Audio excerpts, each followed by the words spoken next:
Bienvenidos a este espacio de consejos y lineamientos generales que vamos a estar desarrollando en este momento. Va a ser para nosotros realmente un privilegio volver a estar con ustedes compartiendo acerca de lo que estamos desarrollando como Universidad Dr. José Matías Delgado. Ustedes son el segundo, digamos, grupo que están desarrollando ahorita el módulo de cómo se conoce la plataforma Google Classroom y también tenemos a la par la formación de secuencias didácticas para la plataforma Consul. Y eso es algo que vamos a estar desarrollando en el ciclo 2 2020, que va a ser algo de, digamos, institucional, que va a estar rigiendo todo lo que vamos a estar desarrollando durante este ciclo, y es por ello que queremos utilizar este espacio para que ustedes sepan la necesidad de poder ponerle un poquito más de hincapié en esta formación que ustedes están recibiendo. Hemos estado trabajando en el diseño y nos ha estado acompañando el licenciado Ernesto Mancilla, quien ha estado brindándonos pues toda esa, digamos, componente de la instrucción, de material didáctico, verdad, que va a estar desarrollando, están desarrollando ya en este curso, y la idea es seguir dándoles a ustedes algunos consejos prácticos para esa enseñanza remota. Ha sido momentos difíciles porque nos ha tocado realmente readaptarnos, pero hoy creo que este segundo ciclo lo vamos a hacer mucho mejor y los resultados con nuestros estudiantes van a ser más que positivos. Así es que para este nuevo ciclo 2020 vamos a estar trabajando, va a haber un seguimiento a toda la labor que ustedes hacen en cada uno de sus cursos virtuales, ¿verdad? Para que ustedes puedan sentirse también acompañados. Cualquier consulta, cualquier inquietud, pueden ustedes también abocarse a nuestros espacios. Para este ciclo, los encargados de proceso van a estar muy de cerca de ustedes para que ustedes puedan realmente sentirse, digamos, acompañados en todo este proceso y no se sientan como que no existe ningún lineamiento de parte de la universidad. Así es que les deseo realmente muy buena suerte en este ciclo 2020, pero que sean ustedes también los que saquen el mayor provecho de estos cursos de formación. Yo dejo en este momento al licenciado Ernesto Mancilla para que él nos pueda dar esos consejos prácticos para la enseñanza remota. Adelante, licenciado. Gracias, Lic. Un saludo para cada uno de los maestros. En esta ocasión queremos compartir un conjunto de consejos prácticos para la enseñanza remota. Eso nos va a permitir poder desarrollar prácticas o mediación pedagógica más efectiva en este tipo de entornos virtuales. Y queremos comenzar planteando que los elementos de un aula virtual son sumamente cruciales para que exista un aprendizaje más significativo, más colaborativo y más autónomo. Y para ello, pues recomendamos utilizar ciertos componentes que son cruciales y que vamos a ir explicando cada uno de ellos. Primero, es necesario comprender el área general del curso, ¿verdad? Es decir, cómo doy a conocer todos los elementos del curso, las diferentes herramientas que intervienen y cuáles son los procesos de comunicación que voy a tener con mis estudiantes. Asimismo, otro aspecto que vamos a mencionar y vamos a explicar es la ruta de aprendizaje. Esta es necesario considerar en este tipo de entornos virtuales para comprender cuál va a ser la secuencia metodológica de cada una de las actividades con el objetivo de hacer la construcción del conocimiento y que el estudiante adquiera un rol más autónomo y responsable de su aprendizaje. De igual manera, dentro de este proceso vamos a estar compartiendo qué tipo de estrategia didáctica debo de compartir con mis estudiantes con la finalidad de hacer un contexto más operativo, más práctico, más didáctico, para que el estudiante actúe de la manera más adecuada y pueda potenciar diferentes tipos de habilidades o competencias que tengamos nosotros planificada en nuestra jornalización o en nuestra didáctica o metodología que queramos ir desarrollando. Asimismo, también vamos a comentar un poco sobre la secuencia didáctica vista esta como las fases que lleva, ¿verdad? Inicio, desarrollo y culminación, y cómo esto se debe de considerar de una forma metódica, de una forma secuencializada, de tal manera que permita ir haciendo la adquisición del conocimiento de forma ordenada y de forma conjunta para potenciar el aprendizaje colaborativo. De igual manera, otro aspecto muy crucial dentro de los elementos del aula virtual son las actividades de aprendizaje. Esta vista como experiencias que vamos a diseñar en el aula para que el estudiante ejecute y pueda poner en práctica el conocimiento que estamos compartiendo. Asimismo, otro aspecto muy importante que vamos a mencionar son los procesos de evaluación. Aquí es necesario comprender que la evaluación en los entornos virtuales tiende a adquirir una nueva característica en cuanto a planteamientos y en cuanto a metodología. Esto con la finalidad de darle seguimiento y monitoreo a la forma como el estudiante está aprendiendo. Considerando estos elementos del aula virtual, entonces vamos a pasar a explicar cada uno de ellos, ¿verdad? Y vamos a hacer el planteamiento de unos consejos bien prácticos, sencillos, que nos permitan que nuestra mediación pedagógica genere lo que buscamos, que es la presencia social de nosotros y el acompañamiento hacia los estudiantes, de tal manera que él no se sienta solo o abandonado en este proceso, sino que exista una mediación que favorezca un aprendizaje más significativo, más autónomo y más colaborativo. Uno de los primeros consejos que se recomienda en este tipo de modalidad es considerar los diferentes tipos de comunicaciones.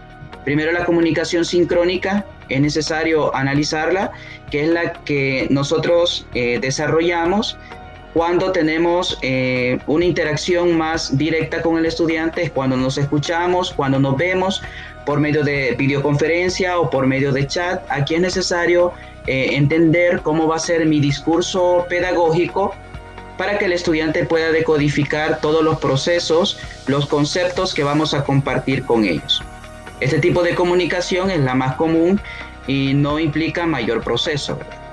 La que sí es necesario considerarla en su planteamiento es la comunicación asíncrona, que esta la desarrollamos en diferentes espacios donde ya no nos vemos, sino que utilizamos diferentes herramientas como correo electrónico, foros, videos o tareas.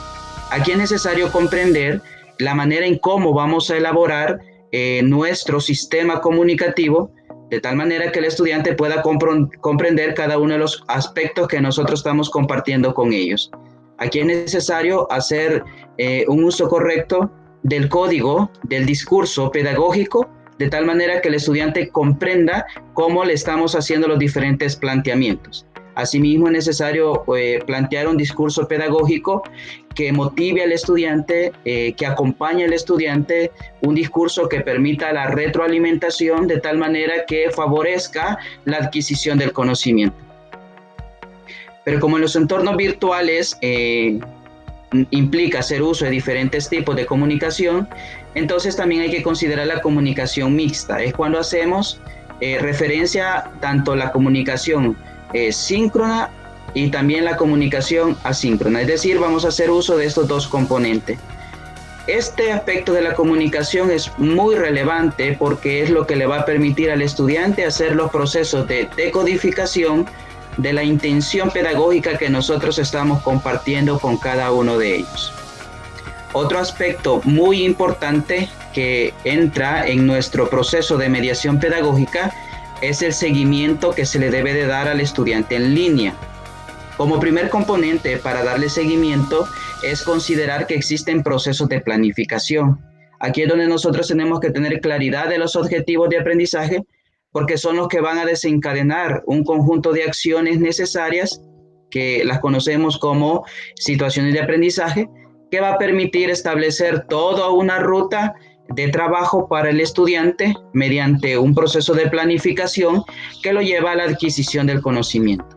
Entonces, la planificación en estos entornos es sumamente importante porque nos va a permitir darle seguimiento a las actividades que nosotros hemos diseñado para la adquisición del conocimiento. En este caso sería para la adquisición de los objetivos o de las competencias que estemos planteando.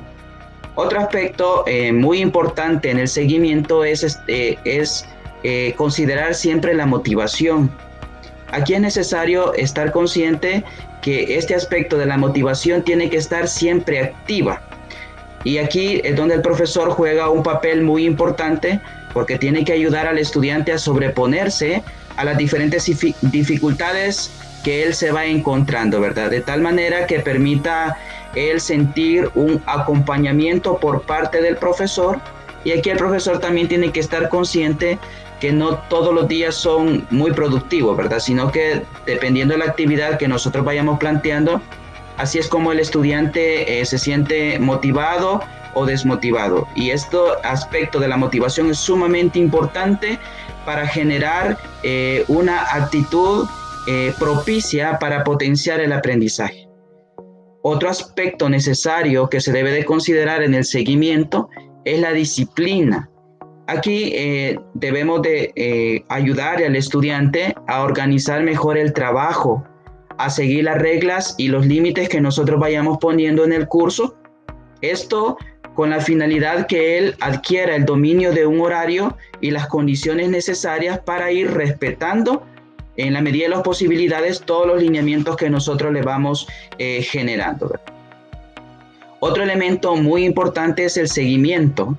Esto está acompañado en un conjunto de procesos que el profesor tiene que implementar con la intencionalidad de identificar aquellas actividades que le han facilitado al estudiante la adquisición del conocimiento, también así como todos aquellos aspectos que se le han hecho dificultosos poderlos realizar. Es aquí que en la medida que el profesor diseñe este seguimiento, va a poder comprender y reconocer cuáles son los beneficios o cuáles son las oportunidades de mejora. Esto le va a permitir hacer las adecuaciones curriculares necesarias para darle seguimiento al estudiante en cada una de las actividades que él está ejecutando en este tipo de entorno.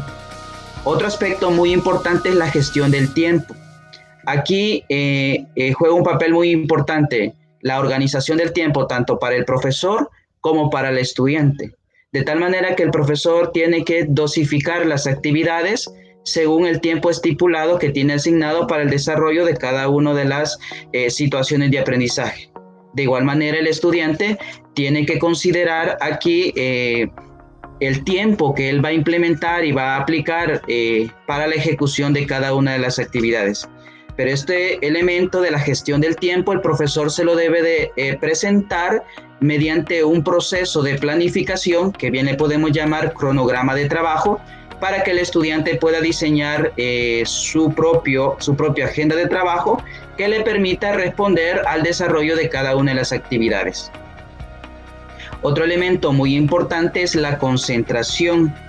Recordemos que los entornos virtuales es un espacio que permite al estudiante desarrollar tipo de habilidades, pero que en un momento determinado lo puede distraer. Es aquí donde el profesor juega un papel muy importante para establecer situaciones de aprendizaje que permitan generar en el estudiante una concentración en cuanto al uso de todos los recursos y al uso de todas las habilidades para ejecutar las tareas que él está planificando de una forma eficiente. Otro elemento que el profesor debe de considerar en el seguimiento son los ambientes virtuales.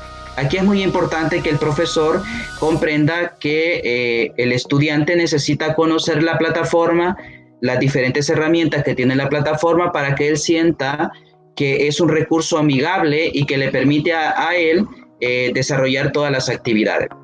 Entonces, el ambiente virtual se convierte amigable en la medida que el profesor involucra al estudiante en el uso de todos los recursos que la plataforma cuenta. Por eso es que es conveniente que antes de iniciar el curso, el profesor con los estudiantes puedan explorar las diferentes herramientas que cuenta la plataforma para que exista una mejor interacción comunicativa, didáctica y metodológica en este proceso.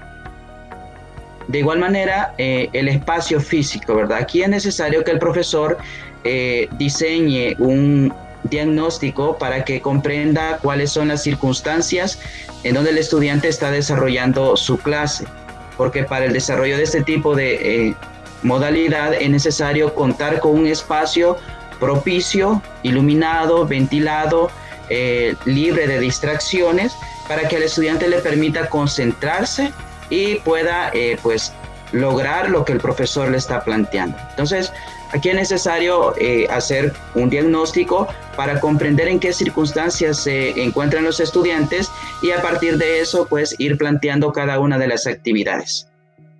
Otro elemento muy importante es la interacción. Aquí es donde el estudiante, junto con el profesor, necesitan comunicarse para que el estudiante no se sienta solo, ¿verdad? Sino que se sienta acompañado mediante las recomendaciones o mediante los procesos de retroalimentación que el profesor le está dando para la ejecución de las actividades. Entonces, la interacción no hay que perderla de vista porque genera, en estos espacios, genera la presencia social. Es aquí donde el profesor tiene que diseñar ambientes en donde genere una interacción entre pares, estudiante-estudiante, pero que también genere una interacción entre profesor y estudiante, de tal manera que sea un contexto interactivo que favorezca la construcción del conocimiento. Otro aspecto fundamental son las pausas que se deben de generar y que el profesor debe de comentarlas con los estudiantes, ya que después de una jornada larga de trabajo en estos entornos, es necesario que el estudiante y tanto el profesor, ¿verdad?, practiquen cierto tipo de ejercicios físicos como levantarse, caminar un momento, de tal manera que le permita despejarse y poder iniciar otro tipo de proceso con la finalidad que le genere mayor concentración y mayor rendimiento. Otro aspecto que queremos compartir con ustedes son los procesos de frustración que se generan en los participantes. Queremos compartir con ustedes para que podamos implementar estrategias metodológicas para que el estudiante logre superar este tipo de situación a la que él se le presenta. Y es porque la frustración en los participantes se genera de acuerdo a este cambio que se ha venido ejecutando, ¿verdad? Ya que él o ella ha estado acostumbrado a una modalidad presencial. Entonces, cuando existe ese cambio a una modalidad virtual, genera en él un tipo de comportamiento, un tipo de situación que le genera ciertos tipos de frustración. Entonces, aquí es necesario comprender este proceso. Aquí le queremos compartir las fases en las que el estudiante va evolucionando y nosotros tenemos que estar pendientes para poder intervenir de la mejor manera, de tal forma que logremos desarrollar el curso de forma eficiente. Primera situación que el estudiante presenta. El estudiante experimenta una crisis, es decir, que después de haber aprendido durante largo tiempo bajo un modelo educativo, de pronto se ve inmerso en otra modalidad. Por lo tanto, él entra en crisis, en pánico. Aquí, en la fase 2, el estudiante toma una postura negativa ante el nuevo paradigma educativo y cree que no puede hacerlo, o cree que es muy difícil, o también se puede dar la situación que él considera que no está aprendiendo. Esto al estudiante pasa a la siguiente fase, número 3, inicia un descenso constante y profundo. Pierde la confianza, siente miedo, siente angustia, siente culpa, siente enojo, siente resentimiento. Es decir, que se le acumulan un conjunto de emociones a los cuales nosotros tenemos que saber mediar. Es aquí donde tanto la comunicación sincrónica y asincrónica tiene que estar presente porque el estudiante está padeciendo este tipo de actitudes y comportamientos y nosotros como profesores necesitamos mediar este tipo de situación que se está generando. Entonces, en la fase número 4, el estudiante toma una actitud de resistencia, se bloquea ante el cambio educativo, se aísla y aquí se da hasta un problema muy serio, que el estudiante quiere renunciar. Luego, en la fase número 6, el estudiante llega a un nivel más profundo de desánimo y el grado mínimo de desempeño, y ya no considera ni una mínima de posibilidad de éxito. Esa es la fase número 5. Ahora aquí tenemos al estudiante en una actitud donde definitivamente él no encuentra ninguna posibilidad. Pero en la medida que vayamos mediando con estrategias motivacionales, el estudiante pasa a la fase número 6, donde busca oportunidad en la nueva modalidad educativa. Lo motivamos a que no se dé por vencido, a que luche por salir adelante a pesar de todas las dificultades con las que él se ha venido encontrando. Esto le va a permitir al estudiante pasar a la fase 7, que el estudiante logra pequeños éxitos en su desempeño. Y ahí es donde nosotros lo vamos a motivar, a alentar, a que continúe, a que pregunte, para que le podamos ayudar a resolver todas las dudas. Entonces, se eleva su nivel de confianza y acepta el nuevo paradigma. Ya en el número 8, el estudiante consigue un nivel de desempeño y lo más interesante, que él considera que esta nueva experiencia funciona y que está aprendiendo y que ha logrado organizar su tiempo, ha desarrollado nuevas habilidades y considera que este conocimiento es muy pertinente, muy actualizado y que es una herramienta muy útil para la adquisición del conocimiento y para el desarrollo profesional. Entonces estas 8 fases se dan en todo estudiante que se le hace un cambio de paradigma educativo. En este caso, como el que estamos experimentando, desde una modalidad presencial a una entrega remota. Entonces, estas 8 fases nosotros como profesores tenemos que tener presente, porque a través de cada una de ellas nosotros vamos a ir mediando diferentes estrategias didácticas, motivacionales, para ir manteniendo el ritmo de aprendizaje en cada uno de ellos. Otro aspecto muy importante como consejo práctico, ¿verdad?, es la motivación. ¿Cómo voy a generar la motivación en estos entornos virtuales? Bueno, mediante el uso de diferentes tipos de estrategias y herramientas, tanto didácticas, tecnológicas y comunicacionales.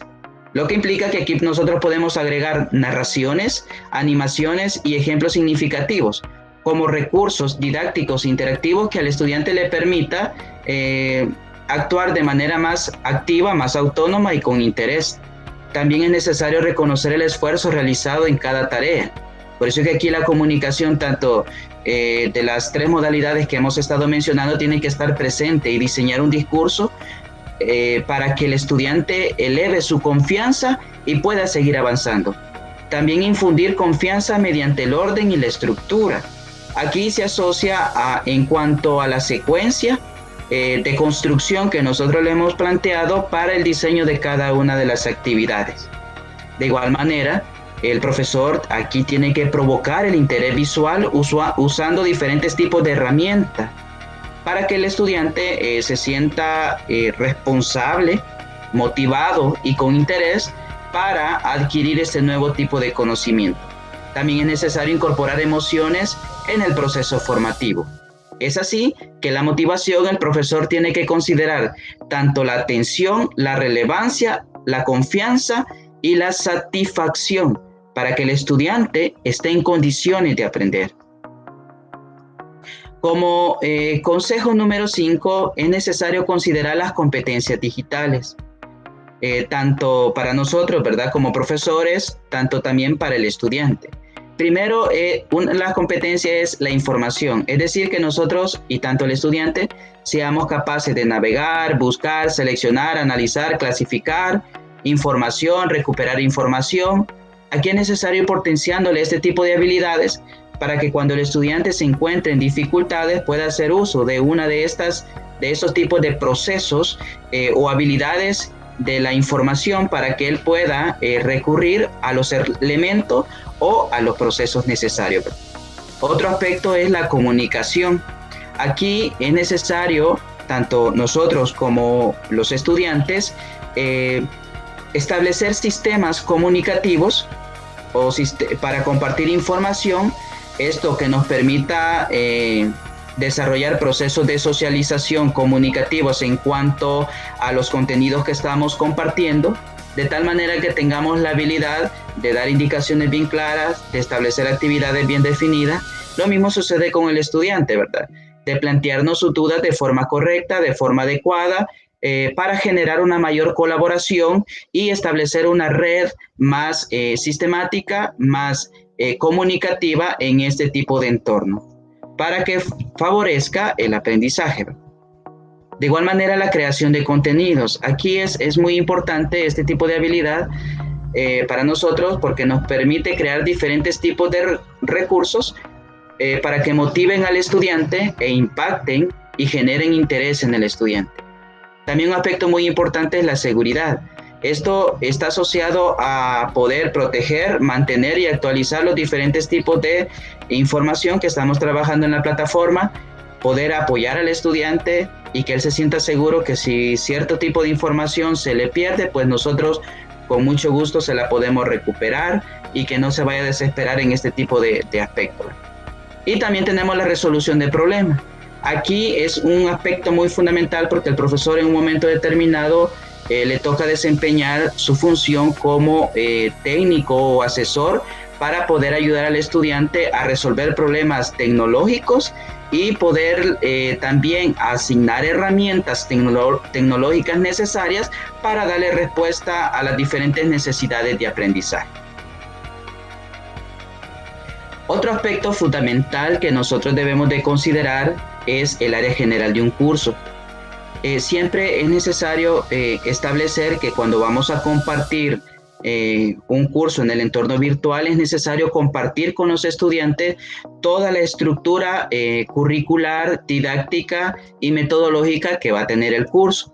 Por eso es que es necesario plantear en este espacio los siguientes elementos, como nombre del curso, aspectos generales a considerar del curso, una descripción de en qué consiste el curso, qué tipo de competencias se deben de desarrollar o se van a desarrollar, qué tipo de contenido vamos a compartir con ellos, las estrategias metodológicas que vamos a implementar y de igual manera cuáles van a ser los procesos de evaluación durante el desarrollo del curso. Pero aparte de plantear esta área general que está asociado a la dimensión didáctica metodológica, también es necesario que el profesor plantee información como detallar algunos requisitos técnicos y tecnológicos esenciales para participar en el curso. También es necesario que el estudiante comprenda y que nosotros le informemos un aproximado de horas necesarias para dedicarse al curso o para dedicarse a cada una de las actividades que hemos diseñado dentro de la ruta que lleva este contexto, ¿verdad? También es necesario, y esto es muy importante, describir los mecanismos para recibir las lecciones, tareas y exámenes, para que el estudiante tenga bien claro cuáles van a ser los procesos en los cuales yo voy a estar recibiendo como profesor las tareas y también él tiene que conocer las herramientas que se van a utilizar tanto para recibir y compartir lecciones, tareas y exámenes. Otro aspecto muy importante que se debe de mencionar en todo curso es o son los medios o las herramientas que el estudiante va a utilizar en caso que él tenga consultas o tenga dudas. Es decir, a través de qué mecanismos él va a manifestar su duda y el profesor le va a dar una respuesta pronta. De igual manera, mencionar a quién se puede contactar en caso de tener alguna duda. Ahí es necesario que el profesor defina cuáles van a ser los procesos comunicativos para ir aclarando cada una de estas dudas. De igual manera, y este es un aspecto sumamente importante, es describir la responsabilidad y el rol del estudiante. Recordémonos que en este entorno virtual, el estudiante adquiere mayor autonomía, mayor responsabilidad y mayor compromiso con su aprendizaje, pero eso hay que definirlo en este tipo de espacio, para que el estudiante no solo esté esperando que nosotros le vamos a estar compartiendo todo, sino que él también adquiere un proceso o una habilidad, o un rol de investigador, de indagador en cuanto a su propia construcción del conocimiento. Y también es necesario mencionar cuáles van a ser las normas que se deben de respetar en este curso. Por ejemplo, cómo se va a trabajar los foros, cómo se van a trabajar los chats, qué tipo de horario se debe de respetar, cuáles van a ser los mecanismos de comunicación, etcétera. Entonces, es necesario también aclarar cuáles van a ser las normas que se deben de respetar en el curso. Esto para generar un ambiente más armónico y de confianza en este nuevo contexto. Como consejo número 8, es necesario considerar la secuencia didáctica. Recordemos que la secuencia didáctica o planteado como un conjunto de fases se desarrolla en 3 componentes: inicio, desarrollo y culminación. Esto se puede desarrollar desde diferentes perspectivas. La secuencia didáctica usted la puede plantear en todo el curso, o también la puede ir planteando por cada unidad o por cada contenido según la estructura que usted le vaya dando al curso. Pero aquí lo importante es que en la secuencia didáctica usted va a plantear los conocimientos en el inicio, va a detectar los conocimientos previos.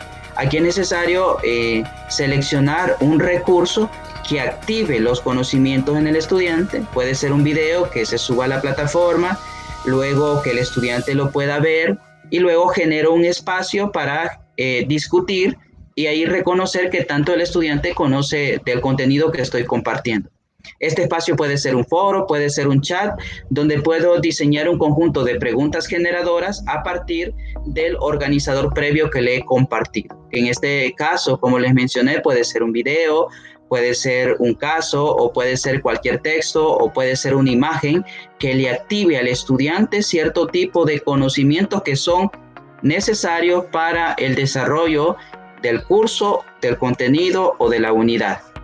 La otra fase es el desarrollo. Aquí se da la construcción del conocimiento, se da la construcción y reconstrucción del conocimiento. Entonces aquí es donde el profesor comparte todos los materiales, independientemente cuáles él use, ¿verdad? Pueden ser PDF, pueden ser presentaciones. Cuando él ha compartido estos materiales, entonces podemos diseñar actividades para verificar cómo es que el estudiante ha construido el conocimiento o lo ha reconstruido. Es por eso que él puede diseñar foros, puede diseñar chat, puede diseñar videos o puede diseñar cuestionarios. Estas serían actividades para verificar cómo es que el estudiante está interactuando con los materiales que le hemos compartido y cómo él está haciendo la construcción y reconstrucción del conocimiento.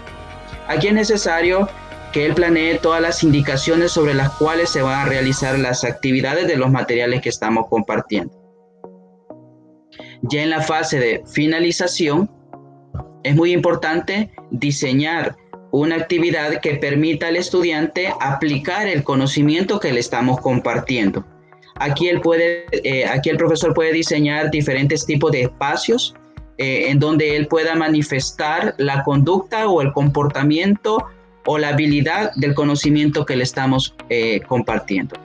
Generalmente hay algunas herramientas, ¿verdad? O actividades como foro, el chat, o podemos hacerlo a través de forma un poco más interactiva, a través de videoconferencia, para que él ponga en práctica los conocimientos que le estamos compartiendo. Asimismo, se da los procesos de evaluación. Aquí es necesario diseñar una estrategia, una técnica y un instrumento que permita verificar el conocimiento del estudiante. Aquí se da la creatividad del profesor, porque él va a establecer cuál va a ser la técnica más adecuada, cuál va a ser el instrumento más adecuado que me permita monitorear el conocimiento del estudiante.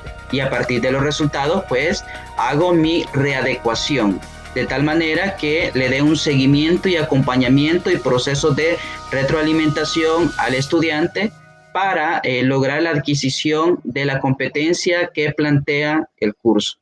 Y por último, dentro de la secuencia didáctica, en este caso de la finalización, se da la proyección. La proyección ya se da un componente donde el estudiante puede hacer sus propias propuestas encaminado a innovar la teoría, innovar los procesos o las metodologías que nosotros le hemos compartido.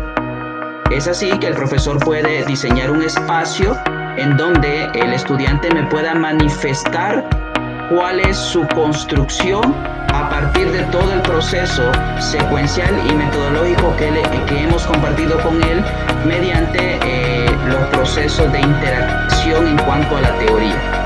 O sea que en esta parte sería ya la propuesta de construcción de una nueva teoría o alternativa o método que el estudiante nos está compartiendo. Aquí el profesor puede diseñar cualquier recurso o actividad para que el estudiante manifieste este tipo de proyección del conocimiento. Como componente número 9 o ejemplo número 9 es la ruta de aprendizaje. Aquí es necesario comprender que la ruta de aprendizaje va a ser una serie de situaciones en didácticas, situaciones de aprendizaje son como las actividades concatenadas que voy planteando de tal manera que permita la construcción del conocimiento. Entonces, aquí el profesor tiene que tener un sumo cuidado de qué actividades voy planteando de manera secuencial para que permita la construcción del conocimiento. Así, para generar esta construcción del conocimiento, pueden hacer uso de las siguientes actividades, como por ejemplo, actividades que generan el razonamiento.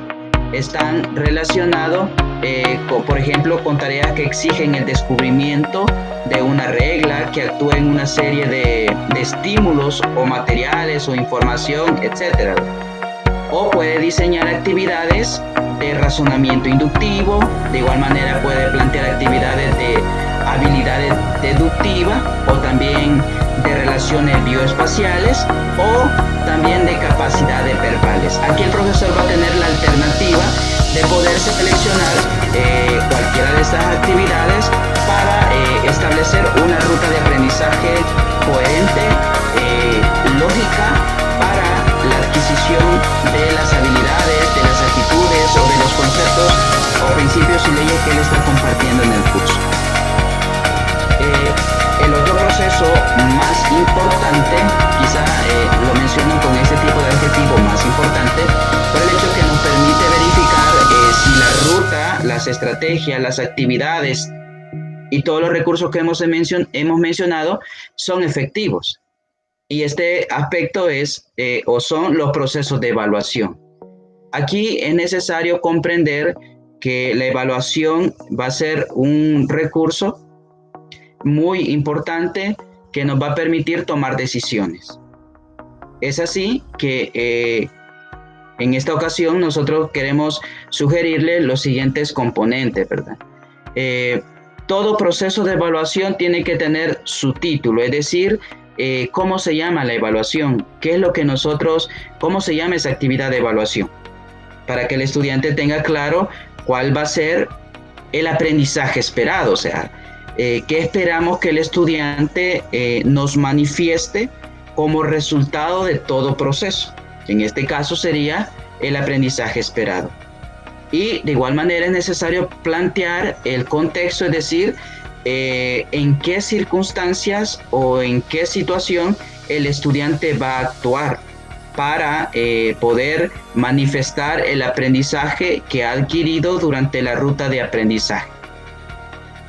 Y de igual manera es necesario plantear cuál va a ser el producto que esperamos en este proceso de evaluación. Entonces, para evaluar este producto es necesario tener un instrumento bien definido que pueda verificar cada una de las categorías, de las dimensiones de ese producto que nosotros esperamos que el estudiante nos manifieste. Y de igual manera vamos a plantear las actividades de la actividad de evaluación, es decir, si esta va a ser una actividad, por ejemplo, una autoevaluación, una coevaluación y una heteroevaluación, para poder abarcar la dimensión o la totalidad de los procesos de evaluación. De igual manera, es necesario que después que el estudiante nos haya compartido su producto que le solicitamos en este proceso de evaluación, hacer la retroalimentación adecuada para resaltar cuáles han sido sus logros, pero de igual manera para mencionarle cuáles son sus oportunidades de mejora, con el objetivo que él pueda hacer los cambios y los reajustes necesarios para llegar a una mayor adquisición del conocimiento. Esta retroalimentación nos va a llevar a un mejoramiento continuo, de tal manera que le damos una mayor secuencia a todo el proceso evaluativo, le estamos dando un mayor seguimiento, mayor proceso de retroalimentación, y nos va a permitir pues ir desarrollando nuevas habilidades en el estudiante hasta que llegue a los procesos de proyección. Y otro aspecto muy importante, es necesario socializar con el estudiante los productos que los estudiantes entre ellos están compartiendo, ¿verdad? Para de manera conjunta poder hacer las valoraciones, la retroalimentación y los procesos de mejora, y eso nos puede generar una participación más activa, un aprendizaje cooperativo que va a favorecer una mayor interacción en estos entornos virtuales. Con estos consejos, nosotros queremos desearles que les ayuden de tal manera que podemos generar buenas prácticas pedagógicas y que el fin último de nuestro proceso de intervención didáctica es lograr la formación integral en cada uno de nuestros estudiantes. Así que esto es lo que queríamos compartirles y muchas gracias. Muchas gracias.